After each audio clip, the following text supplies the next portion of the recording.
অর্থবছরের প্রথম ৯ মাসে যুক্তরাষ্ট্র, সৌদি আরব এবং কাতার থেকে বৈধ পথে প্রবাসী আয়ে বড় পতন হয়েছে।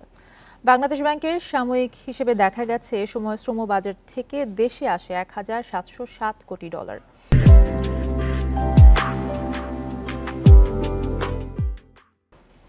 এ বিষয়ে আলোচনা করতে রাজধানীর ইস্কাটন থেকে আমাদের সঙ্গে যোগ দিচ্ছেন অর্থনীতিবিদ ডক্টর মাহফুজ কবির। আপনাকে স্বাগত জানাচ্ছি ইন্ডিপেন্ডেন্ট সংবাদে। আপনার কাছে শুরুতেই জানতে চাইব, যুক্তরাষ্ট্র ছাড়াও সৌদি আরব এবং কাতার থেকে প্রবাসী কমার কারণ কি? ধন্যবাদ। আসলে মার্কিন যুক্তরাষ্ট্র এবং সৌদি আরব দুটো দেশে কিন্তু এখন জীবনযাত্রার মান যেমন বাড়ছে, কিন্তু একই সঙ্গে পাল্লা দিয়ে বাড়ছে কিন্তু মূল্যস্ফীতি। এই কারণে যে দেখা যাচ্ছে যে সেখানে প্রবাসী শ্রমিক আমাদের রয়েছে ঠিকই, এবং আসলে বেশ বড় অংশের যে শ্রমিক তারা কিন্তু সৌদি আরবে গেছেন, কিন্তু তারা আসলে এই জীবনযাত্রার ব্যয় বেড়ে যাওয়ার কারণে আসলে দেশে টাকা পরিচালনাটা পাঠাতে পারছেন না। এবং এই এই বিষয়টা হচ্ছে যে আসলে যে মূল যে সমস্ত দেশগুলো রয়েছে, বিশেষ করে আমরা সৌদি আরবের কথা বলতে পারি, বা ইউএসএ তে তো একটা বড় অঙ্কের অর্থ এসেছিল গত অর্থ বছরে।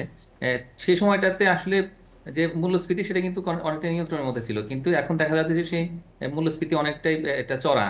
তো এই সমস্ত কারণে দেখা যাচ্ছে যে মূল যে জায়গাগুলো রয়েছে সেখান থেকে আসলে আমাদের যে রেমিটেন্স বৈধ পথে আসা সেটা কমে যাচ্ছে।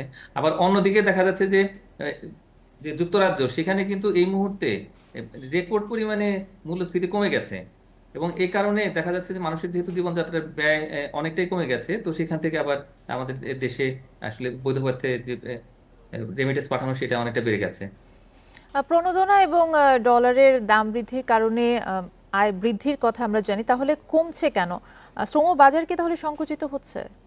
না না, শ্রম বাজার আসলে সংকুচিত হয়নি। মানে গত কয়েক বছরে আমরা দেখতে পাচ্ছি যে প্রায় 65 লক্ষের মতো মানুষ কিন্তু এই যে বিভিন্ন দেশে গেছেন, এর মধ্যে একটা বড় অংশ গেছেন সৌদি আরবে।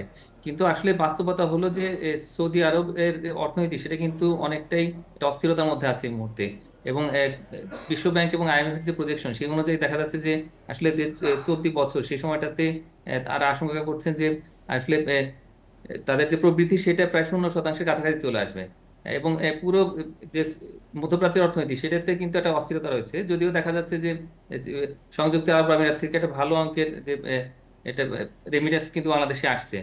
তো তার মানে হলো যে আসলে সৌদি আরবের অর্থনীতি, যেটা আসলে ওই যে অঞ্চল মধ্যপ্রাচ্য, সেটার কিন্তু মূল চালিকা শক্তি, কিন্তু ওইখানে যেহেতু একটা কম প্রবৃদ্ধি রয়েছে এবং সেখানে জীবনযাত্রার ব্যয় বেড়ে গেছে এবং মূল্যস্ফীতি বেড়ে গেছে, তো সেই কারণেই কিন্তু ওইখানে বেশি শ্রমিক যাচ্ছেন ঠিকই, কিন্তু তারা সেই পরিমাণে আসলে অর্থ দেশে পাঠাতে পারছেন না। কিন্তু সব মিলিয়ে কিন্তু দেখা যাচ্ছে যে আসলে এই যে নতুন করে যে ডলারের দাম বেড়ে গেল, তো সেটার কারণে আমরা আশা করি যে সামনের দিনগুলোতে হয়তো সব দেশ থেকেই যে ডলার পাঠানো বা যে রেমিটেন্স পাঠানো সেটা বেড়ে যেতে পারে। কিন্তু তুলনামূলকভাবে যেহেতু যে সমস্ত দেশে আসলে মূল্যস্ফীতি বেশি, সেই দেশগুলোর থেকে আসলে আমাদের রেমিটেন্স বৈধ পথে পাঠানো সেটি কমে যেতে পারে, বা প্রত্যাশা অনুযায়ী নাও হতে পারে। ডলার সংকটের কারণে কিন্তু এমনিতেই চাপে দেশের অর্থনীতি। প্রবাসী আয় কমার কারণে চাপ কি আরো বাড়বে কিনা, কি মনে করছেন? প্রবাসী আয় আমার ধারণা যে অর্থ বছরের শেষে গিয়ে দেখা যাবে যে গত বছরের তুলনায় কিছুটা বেড়েছে। তার কারণ এই অর্থ বছরের শেষ দিকে আমরা দেখতে পাচ্ছি যে আসলে যেহেতু ডলারের দাম বেড়ে গেছে, তো এবং এই কারণে কিন্তু অনেকেই আসলে এই যে বৈদ্যুতিক চ্যানেলে তারা রেমিটেন্স পাঠাবেন।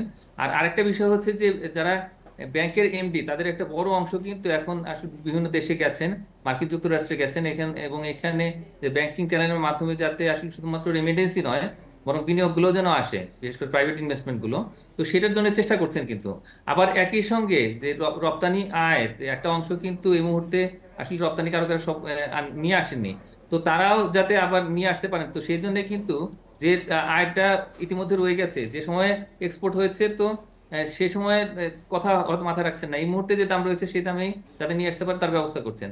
তো সব মিলে আমি মনে করি যে রপ্তানি আয়ও কিছুটা বাড়বে এবং রেমিটেন্সও কিছুটা বাড়বে, হয়তো বড় উল্লম্ফন দেখা যাবে না, কিন্তু আমি মনে করি যে যদিও কিছুটা কোনো কোনো জায়গা থেকে কমে যাচ্ছে, বিশেষ করে সৌদি আরব, ইউএস এর মতো জায়গাগুলোতে, বা কুয়েত, অস্ট্রেলিয়া, জাপান, কাতার, সাউথ কোরিয়া, প্রত্যেকটা জায়গা থেকে কিছুটা কমেছে, কিন্তু সার্বিকভাবে আসলে এই যে ডলারের দাম যেটা বেড়ে গেল তার একটা প্রভাব পড়বে। এবং সেখানে আমার মনে হয় যে আসলে বৈধ পথে আরো বেশি করে রেমিটেন্স আমাদের জি। প্রবাসী শ্রমিকেরা পাঠাবেন। ডক্টর মাহফুজ কবির, ধন্যবাদ আপনাকে আমাদের সাথে যুক্ত হওয়ার জন্য।